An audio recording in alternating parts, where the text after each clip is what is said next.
Наверное, на нашем поколении мы помним, как выдумали миф о сицилийской мафии. Сицилийская мафия, сицилийская, и все списывалось на сицилийскую мафию. Все зло. Он наел оскомину, на Западе быстро отказались. До нас она еще, до советского человека, не очень-то прижилась, поскольку были изолированы от мира. Тут же быстро состряпали еврейский сионизм.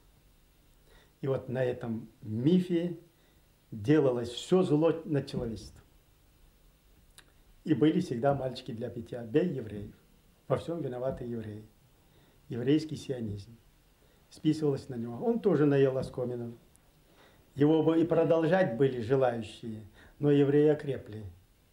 С ними шутки уже плохо в мире. Большой капитал в руках, средства массовой информации. Веками вот этот вот несправедливый, насильственный механизм уничтожения народа, целого, нации, выработал в них стоическую, иммунитет, который всегда имел возможность противостоять. Теперь надо было выдумать новый миф, поскольку евреи бьют очень больно и могут бить, и есть в руках чем бить.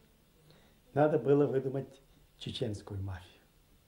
Ее начали стряпать лихорадочно на замену еврейскому сионизму, начиналось с начала перестройки. С 1986 года уже пошла пропаганда.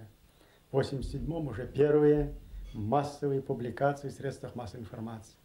Чеченская мафия, чеченский рекет, вот беды всех советских людей и всего мира. А газета «Гласность» откровенная в 1989 году уже свою программу партийная газета выдала, что дальше вот эта чеченская мафия будет основным критерием, по которому будут мериться все зло, на которого списывать будут все негативное, что бы задумали в канцеляриях империи.